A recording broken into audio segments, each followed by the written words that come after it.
Hi, everybody. I'm Scott, and thanks for joining me again today for another episode of the Companion Podcast in support of the film Skin on Skin, The Rise and Fall of the World's Largest Furrier, Part 2. I'm joined once again today by our co-producer extraordinaire, Larry Becker. Hey, how you doing? How are you doing? I'm doing well, thank you. I'm doing great. I'm ready for whatever these conversations have in store for us today. And I'm what we're looking gonna forward talk to. Awesome. What we're going to talk about today um, if I could sing, I would sit there and go like, love, exciting and new. And so we have many people that we've come across as we've been doing this documentary at the Evans Fur Company who ended up together. I know myself, I had a former fiance and I were both working together at the Evans Fur Company. I met my wife. She was working outside of the fur department at Nordstrom in Palo Alto, and I was working at Evans Palo Alto for Nordstrom. I know Brian Witt and his wife Jane, and then I know you've got a couple of stories for us that I want to hear about today. Yeah, I guess I was maybe the most dedicated employee at Evans because I never had time for a social life. Well, I should say I never made time for a social life. So I got locked out in Merrillville, Indiana, on a mission. Did I ever tell you the story of how I actually Ye- met? So I'm sent out to Merrillville, Indiana, to as part of my training in middle of November, and I'm there with a guy named Sheldon Bauman. And Merrillville was the least productive of the eight. At that time, it was eight Chicagoland stores. You're worried, excuse me, I'm sorry. You're worried about productive. It was the least desirable, not only to shop in, but to work in. Yeah, and especially I lived in Chicago. I lived downtown Chicago. So I needed, and I drove a VW Bug. At the time, I wasn't very high on the totem pole. So I had this VW Bug, and living in the city, that was like having a Rolls Royce. I didn't really need it. It was just at my disposal. Now I'm having to drive it 100 miles each way to Maryville, Indiana every day. And like I say, it's the start of the season. And I'm there about 2 weeks and I'm driving every day back and forth, back and forth. And there's really no time for life. And all I And can and tell you you, and they don't have like an ounce of sympathy for you over this. It's just that's what your assignment is, right? well, no, but I'll be honest with you. I was 19 years old. I was willing and able to do it. It wasn't the fact of having to drive and be there for what do we call them, iron days from Right. 9 to 9. It was like iron lung days, really. um, all I can tell you is I'm in about 2 weeks, and now Sheldon Bauman has a major heart attack, and And that's he's probably now. why I don't remember his name at all. I have no recollection of that guy or that name. Yeah, he and again, he was not a big proponent of the Evans Fur Company. Uh, all I can tell you is now they ask me because the middle. Now we're into the beginning of December, and we're actually doing business. I mean, people are coming in, some of which we're asking to trade in tractors for furs and stuff like that. It wasn't what I was used to, but. Needless to say, every day for me was an iron day because they didn't have anybody to come. They promoted one of the sales girls that was there to be the assistant manager. And now I am going to be the acting manager. So again, I'm there 12 hours a day and driving another three. And all I can tell you is one morning I get there, and as I'm All you could tell us is you were vulnerable. well, no, I mean, I wasn't looking for it. What happened was I left my apartment in Chicago and there was They snow never are flurries. looking for it, Bubby. Well, I left my apartment in Chicago with snow flurries, and they followed me all the way to Indiana. And they found my car for 12 hours. And when it was finally time for me to go home, I go out to the car, I go out to the parking lot. I swear to you, I couldn't even find the car. uh, But I was basically, it was the end. Everybody was leaving. So I mean, I see this little lump, and that was my car. So I get into it and I try to start it, and I can't. I just I can't. And now I'm freaking out. Because again, I have to qualify this. I was 19 years old. And I run back into the store, and the only two people that were left in the store was the assistant manager. Her name was Jan Snow. And there was this beautiful girl, woman, well, girl, at the time, well, you were a boy that, at the time, so. yes, that worked. Well, she was a little bit older than me, but she worked in the store as a sales girl, and she was helping Jan close. And I went to Jan and I says, Jan, could you do me a favor? Could you give me $50 from the petty cash? Because I can't start my car. I have to be here at 9 o'clock in the morning. I don't think it's going to, if it doesn't start in the morning, nobody's going to be here to open up the first. So she said Eh. she didn't have the approval. So now I call Richard Gross. It's like, what's the uh, fucking point of the petty cash, you know? right? I'm telling you. So now I call Richard Gross, and Oh he was boy. my, he was my divisional. And believe me, I could give you 4 hours on him. Uh-oh. We But may have to do that sometime since I well, was pretty I will. friendly with him for a while, so. Yeah. Well, I will tell you. So was I. Um, I will tell you this. He also said to me, he goes, no, he says, I'll try and start my car. Or he goes, try and start your car, and we'll see what happens tomorrow. And I said, all right, screw you. Well, I couldn't start my car, Well, and that and can I interrupt you a second? So that was a theme. Like, remember Jimmy telling that story about Ron H. Stern where they're running up and down the wharf in San Francisco trying to find somewhere to eat cheap where to it eat. can be $12 a person instead of $19 a person. And so this is Exactly. just like a recurring theme. And for all the things we loved about this company, this kind of cheapness was a recurring theme. Well, all I can tell you is I go back into the store and I said, I don't know what to do. I asked each one of those two girls if I could borrow $50, and neither one of them had it. So finally, her name was Chris Doyle, Christine. And Christine says to me, she goes, my brother is picking me up and he's a mechanic. So I'm sure he'll be able to start your car. Because at that point, I told them, I said, fuck, fuck Richard Gross. Let him come and cover the store tomorrow. I'm going to try and go home. Can I tell you, this is just like with all these times we talk and and all these stories and whatnot, it's just a testament truly to how much we all really did love working there because We were dedicated. nobody had $50 in their pocket. Well, I mean, in all fairness, we were kids. I had just spent 40 of what I had on drugs. So, it's a whole different story when you're 19. Anyhow, I was just happy to talk to this beautiful girl. And I took her help, that she offered, and I waited with her. Now her brother pulls up and he's got this big ass pickup truck with every kind of tool you could imagine. And I'm thinking, fuck, now I got to drive home. And it's like, by this point, it's 10 o'clock. I got to drive 2 hours to get home, go to sleep and for a couple of hours and drive to come back.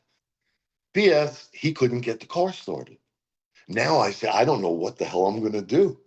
And Christine says to me, would you like to stay at my house? And I was like, yes, thank you. Yes, I will. Cue the Love Boat theme there, everybody. Well, all I can tell you is I thought, so I was 19, she was 21. I thought she had her own apartment. She did not. She lived with her mother, her younger sister, and Ouch. her mother's boyfriend, who was Ouch. who was just a few years older than me. And uh, and all I could tell you is, I mean, there was a party going on there that night that was it was second to none with between drinking and partying and playing games. It was wonderful. Now it's 3 o'clock in the morning, and I'm like, I gotta go to work tomorrow. And I don't tomorrow, think it is she tomorrow. well, we're right. Well, yeah, exactly. And the mother said, "Oh, let me make up a room." And she made up a room, and it was Christine's room for two. So we ended up sleeping together that night. Well, by the good grace of God, when I woke up, the snow had continued all night, and it drifted literally over the front door, the garage door, the back door. She was in Cherville, Indiana, which Oh, is like, if you think that Maryville right. is out of the city, well, this is literally, I mean, it's the wilderness. And like another house was, far away. And we were not leaving. In fact, we didn't leave for 3 days. Oh, I guess it was 1978, or maybe the latter part of 77. And all I can tell you is we grew very fond of each other very quickly. And you know what my grandmother would say in this instance? well, You had to go and get married? well, so here's what happened. I should say what had happened was um, we now, when the snow cleared, I never went to Maryville again. I went back home, and she came home with me now. And we would commute back and forth to Maryville. My mission there was like maybe another 2 months, or no, maybe a month. I was out of there, like by the middle of January. They had already installed somebody to run it. Right, but And now now you're dating for a month. now we're dating for longer than a month. Right. And it was probably those first 3 days that caused the problem. Anyway, I'm living out now. I take an apartment in Roselle. No, it was on Roselle Road. They send me to Woodfield. That's when I got Lenny Jonas as a surrogate dad. Okay. And they send me out there, and Christine ends up leaving Evans and going to work for Ann Taylor, and in the Woodfield Mall. And we had, a beautiful thing going on for a couple months. And now I had to work the late shift. She was working the early shift. I come home, or she came home for lunch thinking that I was gone already. And she's packing all of her stuff. And I'm like, what are you doing? She says, I'm gonna leave. I says, why are you leaving? And she said to me, I'm pregnant. And I went, oh, let me help you get your stuff. No,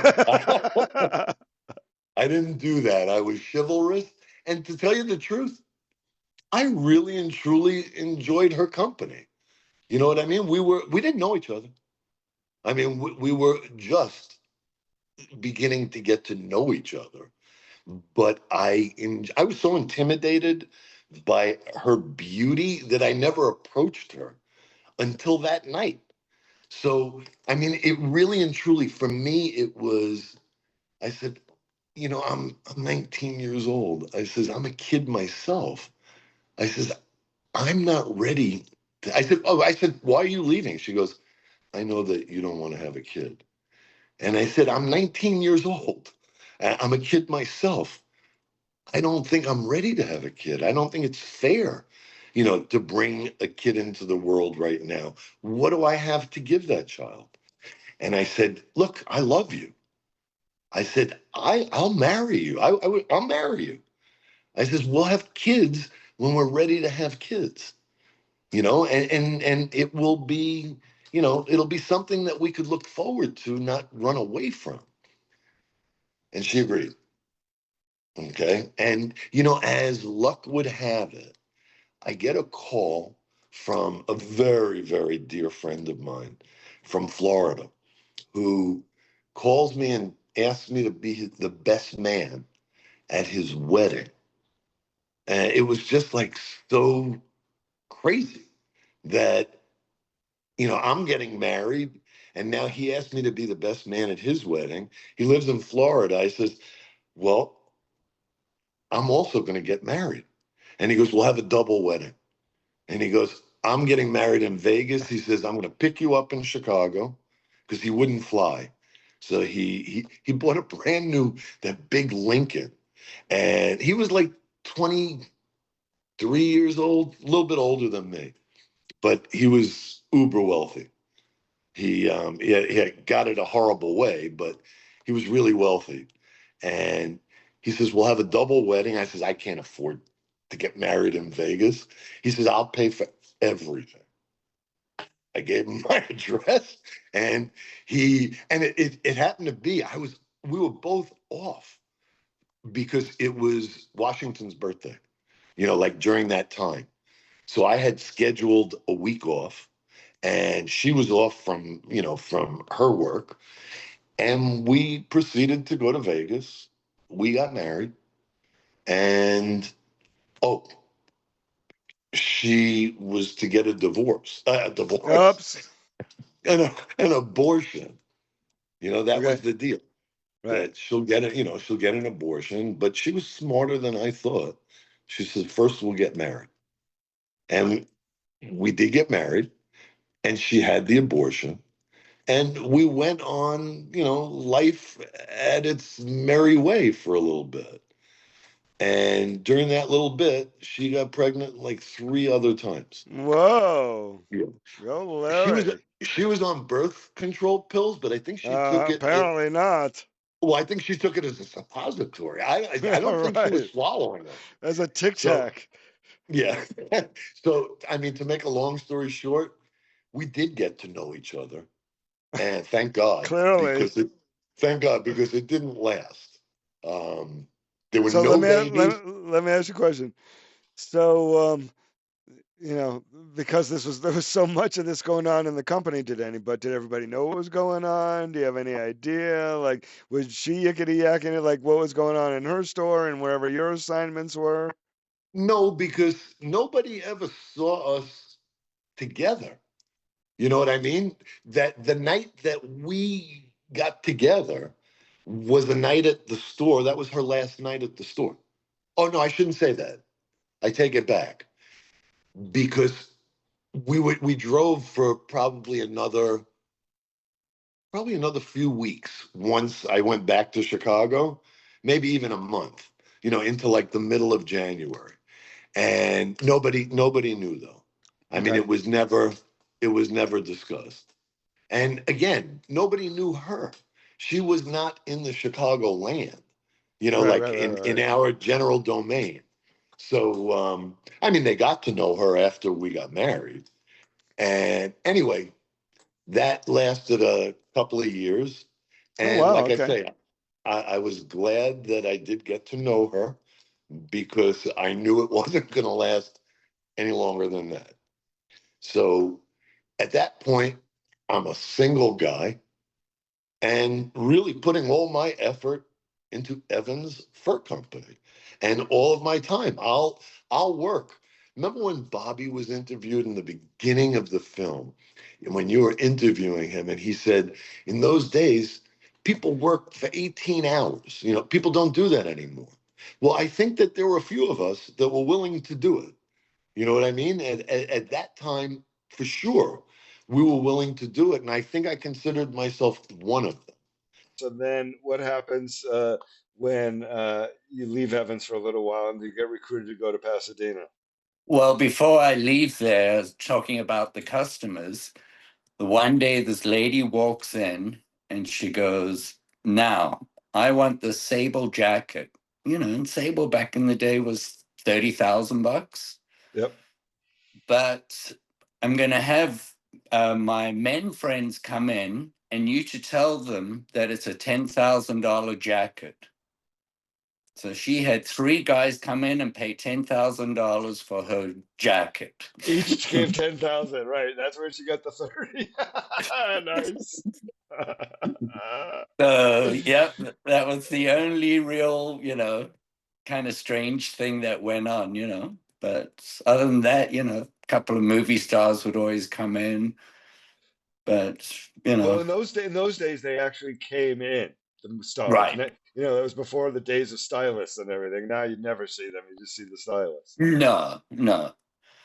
And Okay, so what then, happens with the with moving on for a little bit? so then after working there maybe a year, a recruiter comes up to me one day and she goes, "I'd like to interview you." And I go, "For what?"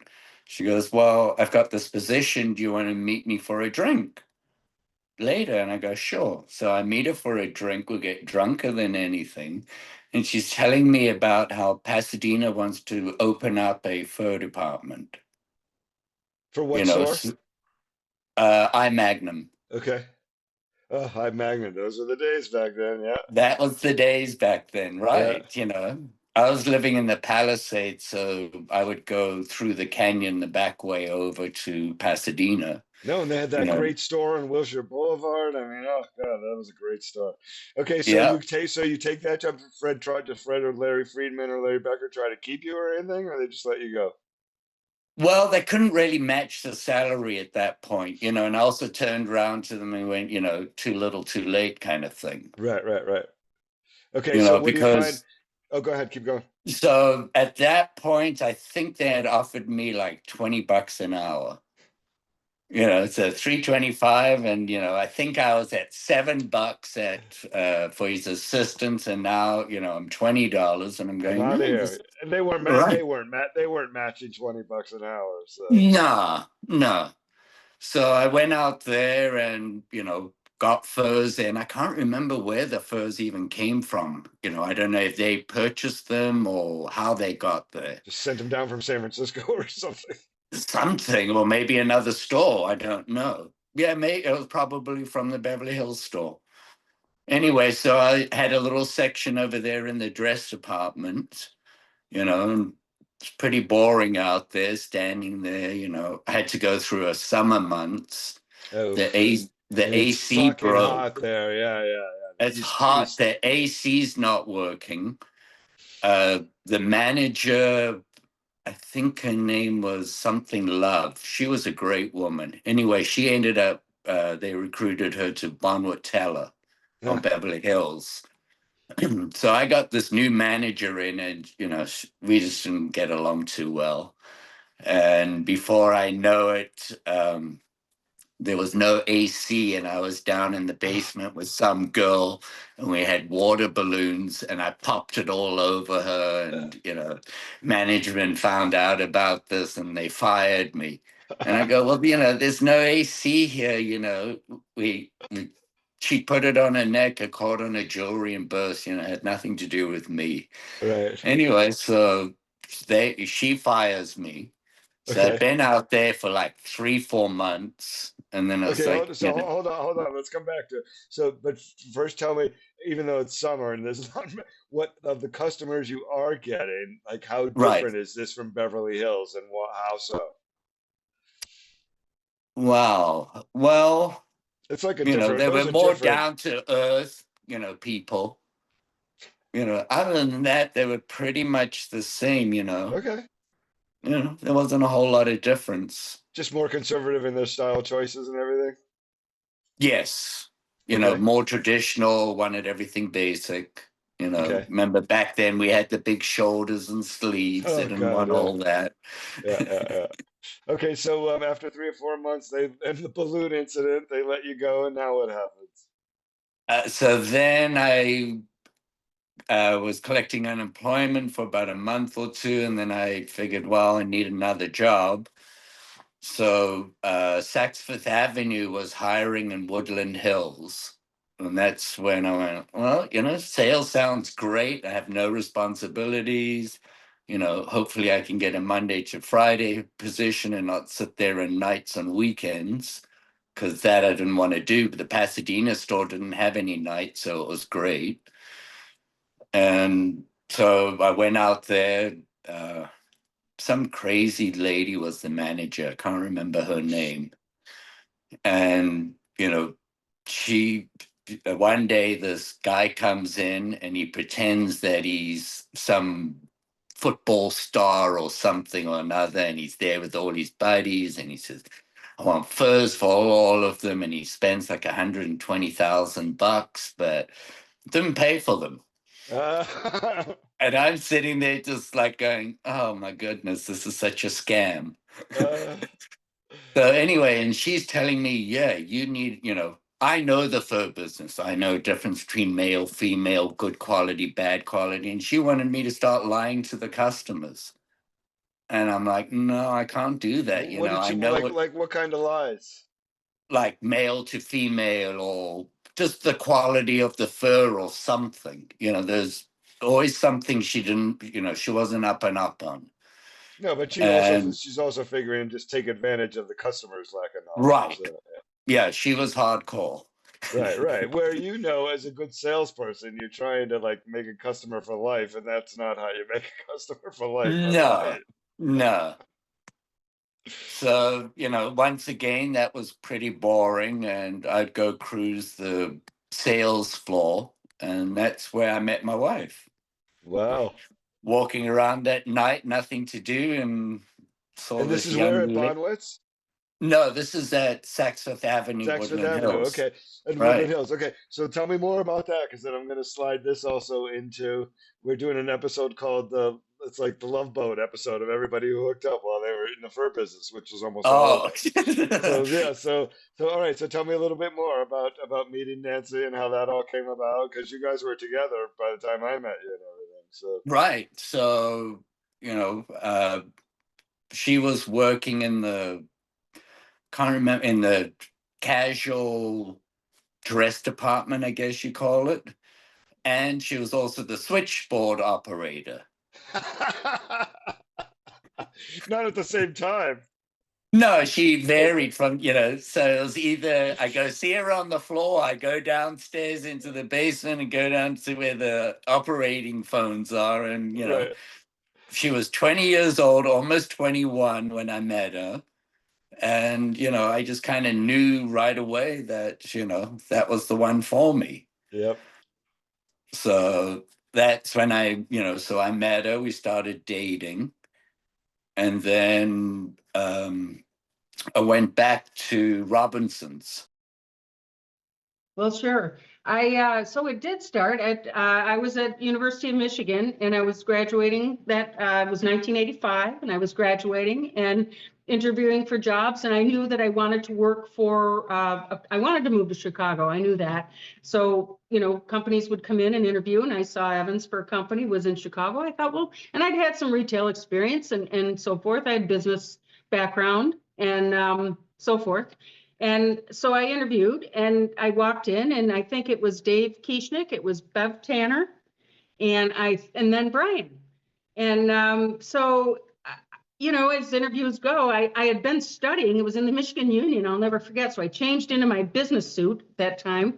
I had my jeans, stuffed in a bag someplace, left them outside.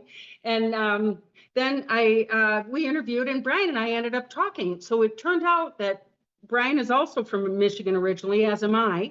And we grew up maybe an hour away from one another. And so Brian had summered in the town where I grew up in, and his family had a cottage there. And so we had a lot in common and started talking, blah, blah, blah.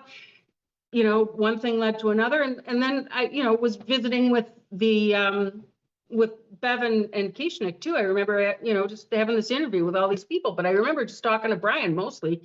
And I think it was that he wasn't really even intending on being there that weekend. It was a total happenstance. His grandmother had passed away. And so he was home for the funeral on his way back to Chicago, and Ann Arbor is kind of on I-94 on the way. So they said, you're going to be in the area, stop in while we're interviewing this day. And so Brian was there because of that purpose. It was just that reason that we met. So And Brian, why did they need a young, barely trained furrier there for this? And I don't mean that insultingly, but I mean, really, why did they need you there for this? You were like the poster child or something. I don't know. I had met with Kieschnick and Perigo when they first were floating this idea with Robert K. And basically, I don't know if you know human resource people, but they're all pretty much stick in the mud. Not much of a personality. Oh, really? Yeah, Perigo at least had somewhat of a personality. Dave Kieschnick, he was too white bread, whatever you want to call him, but he couldn't talk to people in that. No, he wasn't very personable. Do you remember Perigo's famous laugh? Oh yeah. Miss Murphy used to say he was the best lurker in the whole company. He could lurk better than anybody. She would tell him that to his face. So we were in a meeting, and the way how I ended up going was they had done a couple of recruiting trips, and they just didn't have good luck. They did 2 of them, and so they said, we need to have a different approach. So what I was there for was I could sit down and talk with anybody. So I can sit there and I can talk to somebody about anything that's not even related to business. Just get them to open up, get them to relax a little bit. And then Kieschnick would throw in a question and let him answer. And then I would take him off in a different direction. And then he'd come back in with another one and trying to get hit the required questions filled out for his little flow chart thing that he was doing. I was just trying to find out if the person could talk to people, because if you can't, you can't sell. Yeah, you can't manage. It's so it was to me, it was either the people wouldn't even be out of the room, and I would either be thumbs up or thumbs down at that point. And it wasn't. I didn't have anything against the people, but I think I told you what the good part about all this that happened with the going out on these recruitment trips. So Jimmy Leitz and Larry Becker, they were supposed to go. And Murphy was too. And I was low man on the totem pole. And so they convinced Robert K. and said, you know what? He doesn't have family. He's not married. He can go. He's younger. We don't want to go. So I sat there and I went on the first one. And I got to interview 20 single women that are graduating. They're ready to party.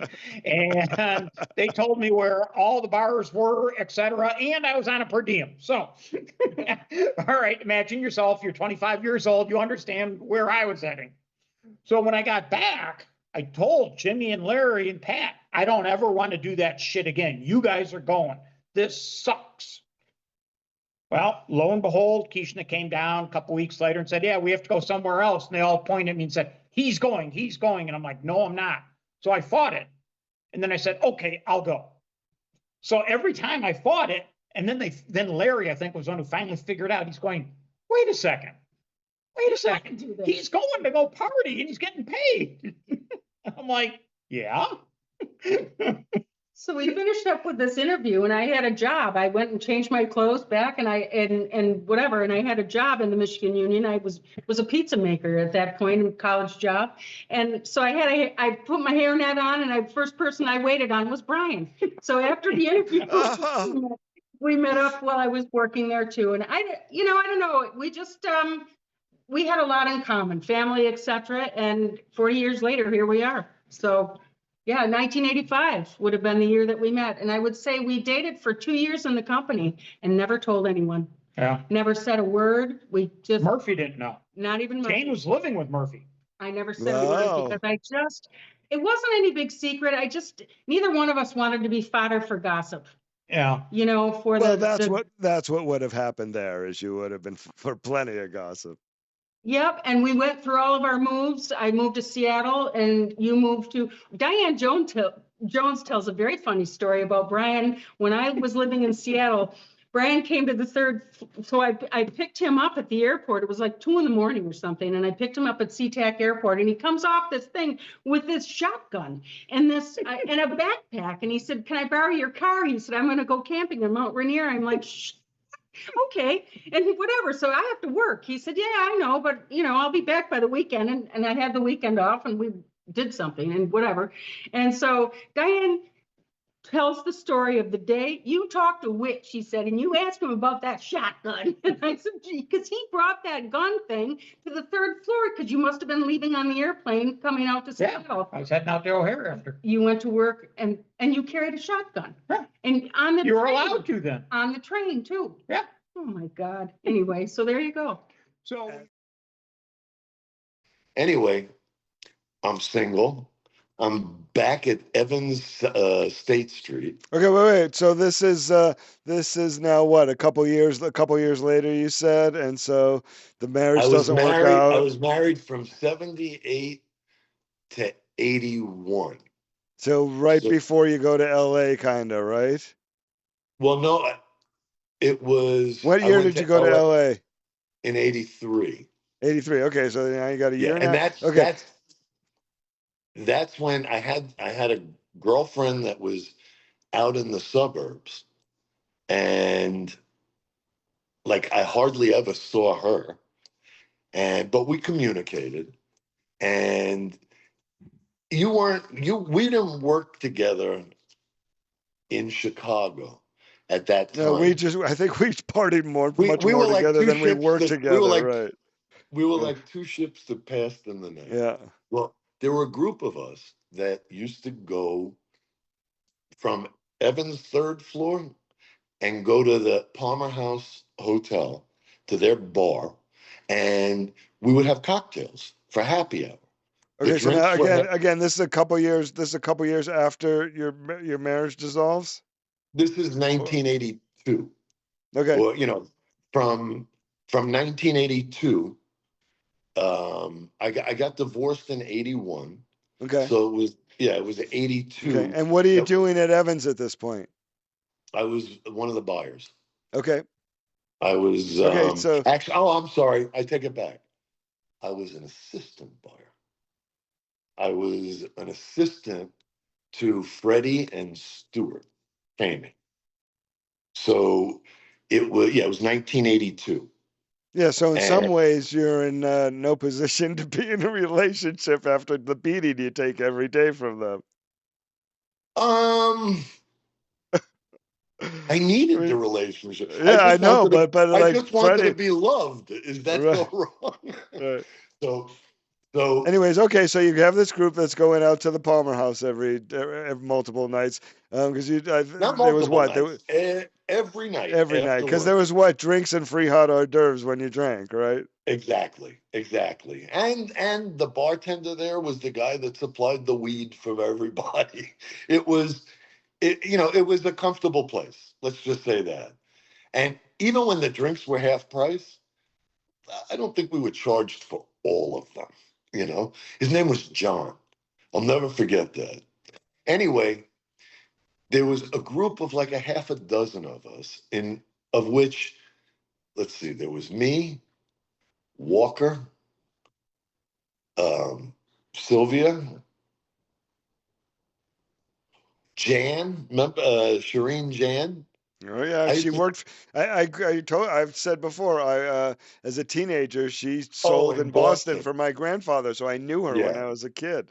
Yeah. Now she wasn't a kid, but she wanted to drink. She wasn't a drink- kid when I was a kid. right? She would drink. We would drink kamikazes, and she would pound them down, and I would drive. There was one night I would drive her home. There was one night when I actually I hit a car in front of me. The guy's name was Charles Talley. I could remember it as if it was yesterday. I was on the old S-curve, and we're driving home. And you know how Jan used to talk? All of a sudden, I bang into the back of this car, and she goes, "Oh no!" She goes, "Oh my God!" And I was wasted.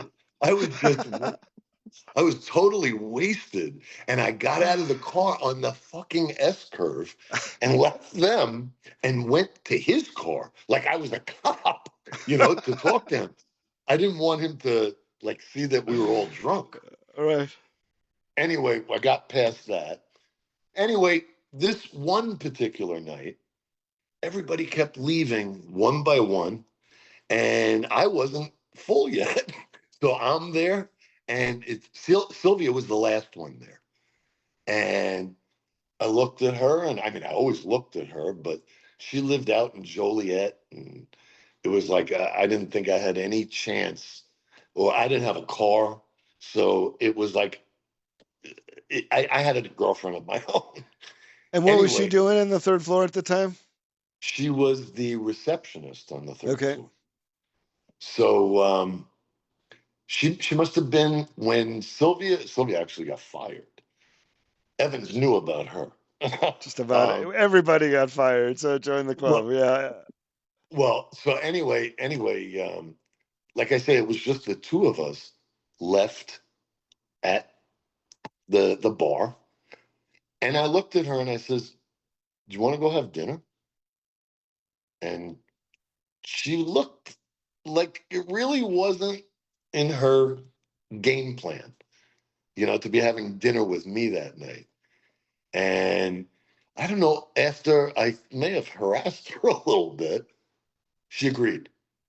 And we ended up, it was a fancy dinner. I think it was a turkey sandwich from Cumberland Farms and a 6-pack of beer. And we went back to my apartment.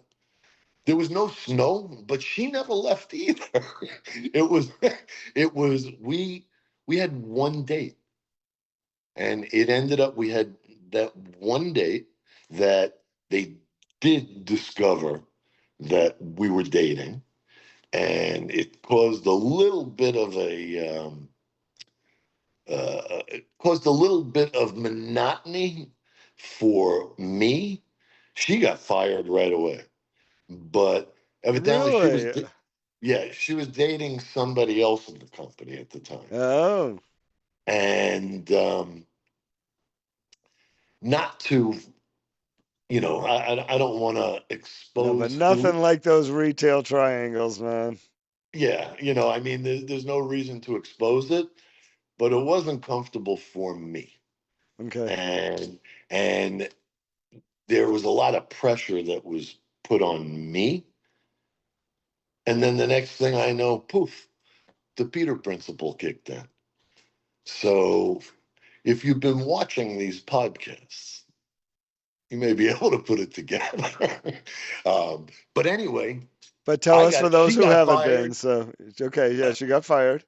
She got fired, and I actually got elevated to being, a full-fledged buyer in the office. And I was there, I guess, for about a year.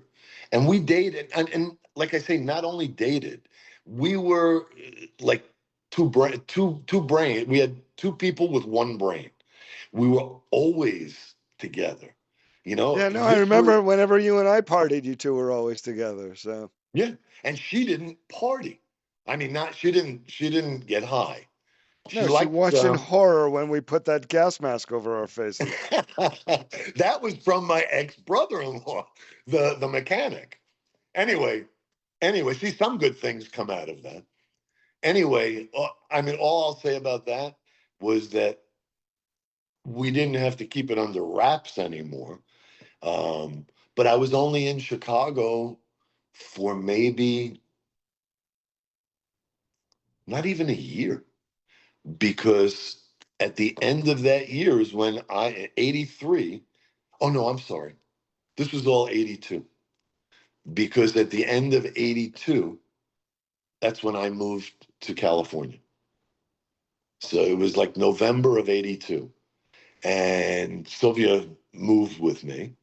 And were you married yet? No, we got married in LA. Okay, so so she's moving with you. So wait, so let me switch this camera a second. So she's decided she's going to move to LA with you now. Just recount for us, because this is obvious. As this is I imagine before you moved to LA, the famous story with Pat Murphy. Well, it was, yes. But was it before? Honestly, it had to have been before, yeah. Yeah. Because she says, don't marry her because you'll never stay married. And I was like, in this case, I really did know her. We had worked together for a while. It wasn't like Christine. I didn't know that girl, and then I realized, nice Jewish boy from the city. And I remember I caught her looking in my hair a couple of times, seeing if I had horns. It was no, we weren't from the same development, let's just say that. And with Sylvia, it was different because I had gotten to know her as a friend. There was no interest in dating from either one of us, but we knew each other from work, and we kibitzed, and I'm sure I flirted a little bit. I have a tendency of doing that sometimes. And P.S. we made two kids together. We got married in Los Angeles, and actually in Palm Springs. And we got married. It was so weird.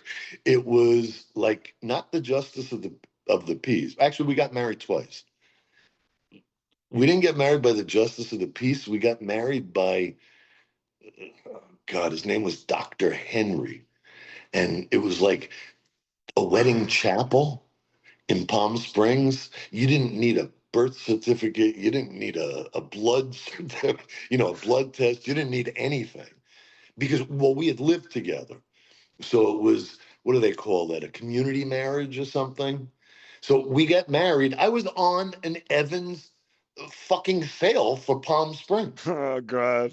And she loved me so much that she was working at a bank, and she would go to work in the morning in Beverly Hills and then drive to Palm Springs every day I was there, Whoa. and then drive back, to go to work the next day. So the sale ended Saturday, and we stayed the weekend. We ended up getting married that Saturday night. I remember she went to Bullock's and I said, "What did you buy?" And she brought out, it was this beautiful white knit, like, her figure. She was, tiny, and everything. It was like skin tight. It was a white knit, long, beautiful dress. And I said, "That looks like a wedding dress." And she says to me, "It could be." And we ended up, that's how I found that Dr. Henry, and we got Uh, married. Absolutely got married. And I didn't know her mother's name. I didn't know, any of those things. When you're filling out the marriage license, I'm like, "Oh, really? You're that old? Your mother's name is Rios?" It was like so weird, but I did know her. And like I say, we made two beautiful kids. She traveled the world with me.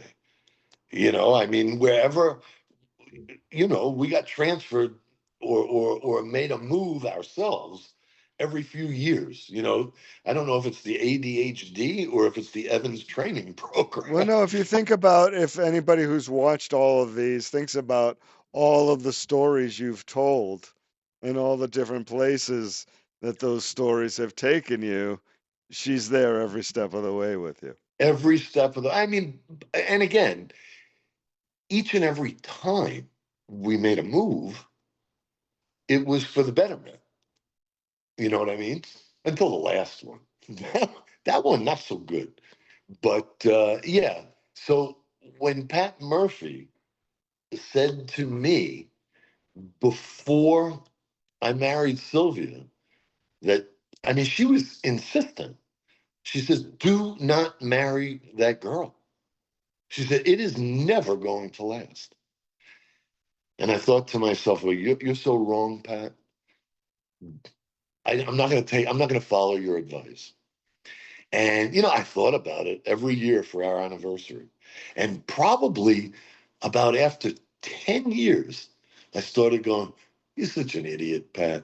I mean, come on. Look at us. Look at us now. We got two beautiful kids. We got a beautiful life. And then 11 through 20, same shit. It started getting like, fuck you, Pat. Look at this. Fuck you, Pat.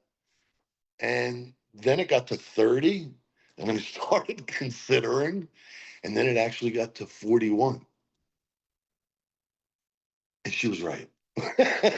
It wasn't going to last.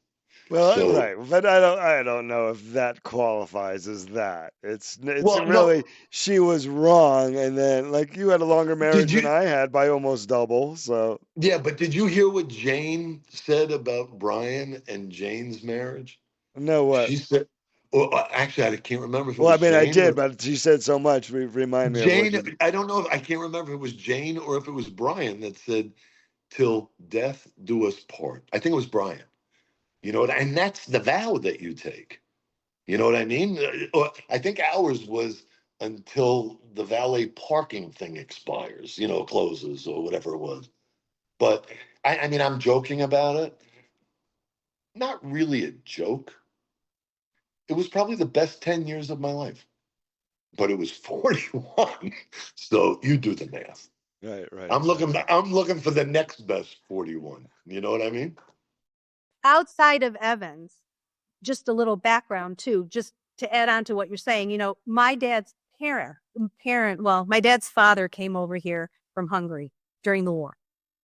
And I might get some of this wrong, Mom. You might have to correct me. And his sponsor was his uncle in here. And eventually my grandparents opened a bakery in downtown Phoenix. They were the first Jewish bakery in downtown Phoenix. And, clearly there were signs, no Jews allowed. There were, and my grandfather worked all night baking. The train tracks ran behind his bakery. And he was not a big man, short like my dad, but very broad. And he would fling the sugar and the flour over his, shoulder and bring it in and bake all night. And my dad's intention was to go into that business. And my grandfather said, no, this business is too physical. It's too hard. I'm not putting anybody else through this. And during the day, my grandmother would work in the bakery. Yeah, it was 110-degree heat and he was in there baking. And my grandmother worked there during the day.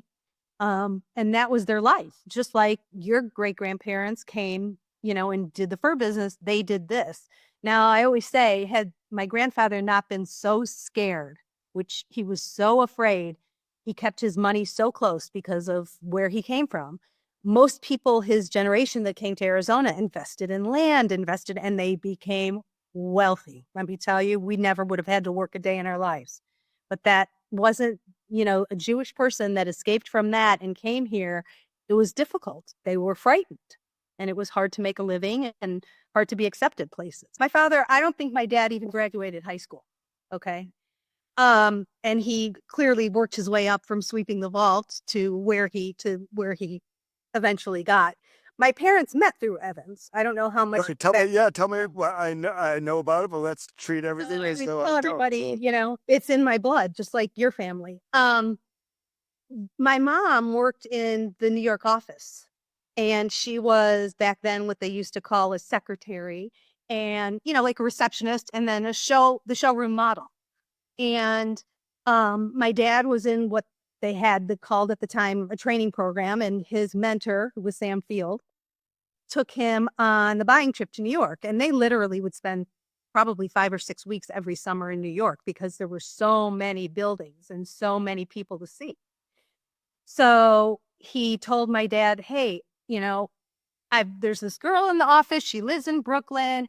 I'm going to introduce you. She can take you around and show you the city and all of that. That, I believe, was in July of 62. They got married in November of 62. And I was born in April of 63. Well, go. That was quick. Math. It's not so nice. Don't do any math because it's not the greatest thing. But yeah, So and then my mom moved to Chicago, right? Yep. They got married and they got married in New York after knowing each other 3 months and moved to Chicago and were married until he passed away in 2019. My mom said they went to the movies, certain things stick in my mind, and he was nervous. And he was sitting with his legs crossed and he must have been still wearing his work clothes. And he had on his work socks and he bit his nail, something furious. And so he would always have like ragged, and she said the whole movie, he was like rubbing his nails on she wanted to rip his hand, away from his sock, on his sock, just rubbing it because he was so nervous.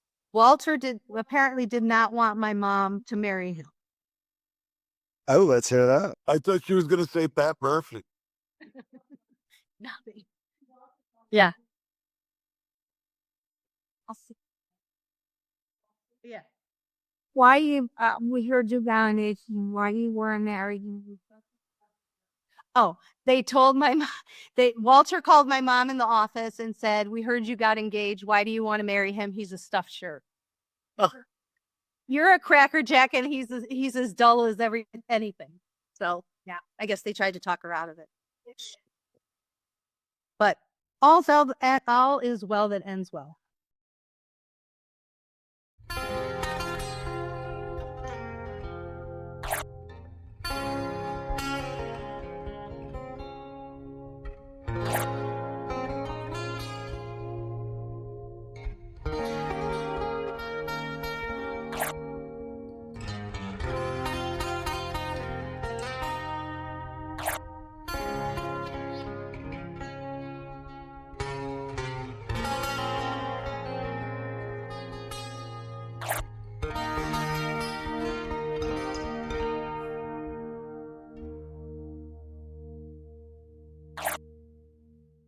Whoa, look how far we have come.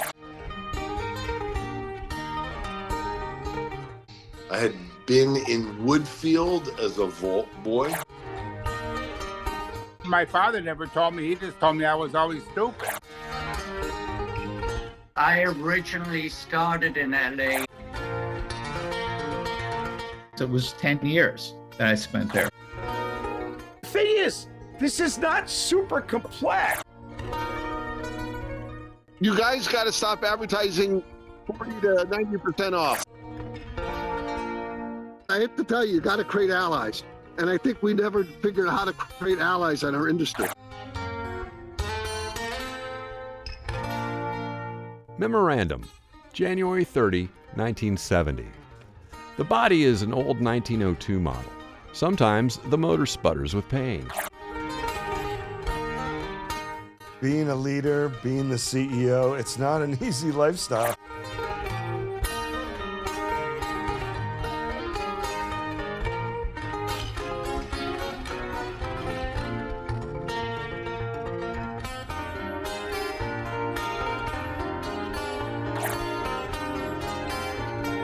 The grunt work, guys, is the final mile, though. I might work with Denny Lane, work with Paul McCartney and Wings, very popular band. I can tell you my interrogation with Frank Ricky. Has been detrimental to the fashion industry, not just the fur business, but the fashion industry as a whole. When you're doing a hotel sale, you got to take a lot of goods to fill up the room. And that, ladies and gentlemen, is the difference between buying and merchandising.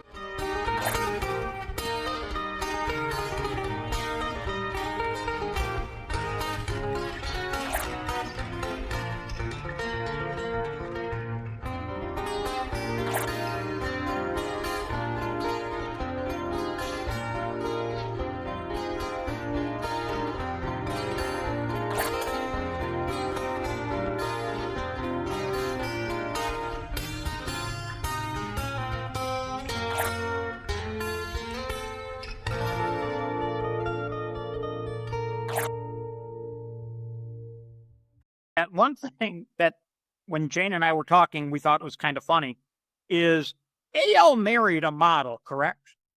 Yes. Yep. And then David married a model or two. Yep.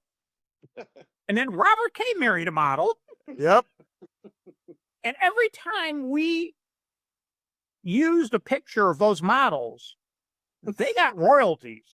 I will never forget something that happened remember when we used to have the symposiums where all of the store managers would, converge upon a city that we were in? Oh yeah, And yeah, like New Orleans. That was the best. I was in Dallas when I was at Robinson's, and Dave Kieschnick, maybe you can put this in now, I'm divorced. We'll see how I feel about it at the time I edit. But maybe didn't I sign something that says I have to approve something? Dave Kieschnick was doing a bit on what was it? Harassment, sexual harassment. Oh boy. And I'm sitting there, I am getting all excited, getting my snacks all ready to listen to this. And I figure it's going to be a half hour of David Meltzer and his antics. And the first thing he says, well, this was heard in one of our stores. Does your nipples get erect when you're about ready to have an orgasm? and everybody is laughing except for me. And I'm going, oh God, that's all too familiar. That is, and I'm thinking that poor Sandy Zatarain, she was one of the sales girls that worked at Robinson's downtown. She looked like a little China doll. I remember her. She looked like a little only Latina. She worked for me as well. Now I remember exactly who you're speaking of. With the long flowy hair that must have taken an hour to blow dry every day. Yeah, she looked like the Spanish Barbie doll. Yep, right? Yep. And she would wear these very revealing clothes. And she lived with her grandma. I remember that. She was just such a nice girl. So I had to ask her that. And of course, here I am just melting into my seat at the Hilton Hotel, the Hyatt Hotel, and I just wanted to die. And I remember that night we had dinner at Billy Bob's, the barbecue. Yep, I remember. Yep. And I usually can be considered at least one of the lives at the party. And that night I was in a bad way. I felt so embarrassed. And so how did that get back to Chicago? Do you know? Did she complain to Larry and then Larry told them, or what? No, Larry wouldn't do that. Larry also asked, I think Larry asked her about her undercarriage. He wouldn't do that. You know who it was? I can't remember her name. Maybe one of you two guys are going to remember. They were doing some sort of audit in the store. And not Colleen Jackson, but she worked with her, and she was a real prude, and her hair, she looked like she was balding. She was probably in her 30s, and she overheard it. And she went back to Chicago. And Larry probably never even knew about it because he would have tipped me off. You know what I mean? So, but nobody from Chicago said anything to you until this moment at the symposium. Nobody said anything. So you're just fucking dying when you're hearing I'm telling you, I didn't want to go out to Billy Bob's. And anyway, I go there, and like I say, it was quite evident on my face that I had failed. I had done something wrong. My tail was between my legs, and Bob Paraga walks up to me, and he says to me something like, hey, why the long face, or something like that. And I'm like, oh, God, I'm so embarrassed, Bob. And he says to me, come here, I want to talk to you. And I'm like, oh, God, we're not going back to your room again. I loved my job. And Jamie was just born. And this episode happened, long before. Yeah. But they had to make it a point in front of everybody. They never, I must say, they never said who it was. I pretty much believe that everybody in that room knew who it was. And nobody knew who it was. No, I don't know about that. Oh, Meanwhile, because of your reaction. But when he said it, nobody knew who it was. You were the one that gave it nobody, away. Right. no. At that point, everybody was laughing, Right. Except for you. me. Yeah. So I remember Paraga actually pulled me aside and he says to me, just, you're okay. I says, I was afraid I was going to lose my job. And he goes, you're not going to lose your job. Everything is okay. Just, you have to be, I was 23 years old. Yeah. You know what I mean? He says, in your position, you have to be aware that, in this position, you have to be more mature. So I asked him to move me out of there. I can't do it. Anyways, that'll do it for today on this episode of the Companion Podcast for the film Skin on Skin, The Rise and Fall of the World's Largest Furrier Part 2. Larry, thanks for all those great stories. That was awesome to weave all that in there. Well, thanks for being a part of them and letting me share them with everybody. And we'll have to have you back and do some more. So until that time, I'm Scott. Have a great day. We'll see you soon. On the next episode of the Companion Podcast, in support of the film Skin on Skin, The Rise and Fall of the World's Largest Furrier, Part 2. Yeah, I need you to meet me at this police station. I'm like, oh, shit.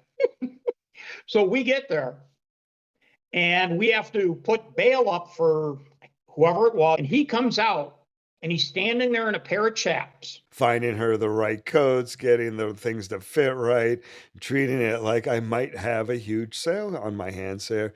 And at the end of the day, they spent $48,000.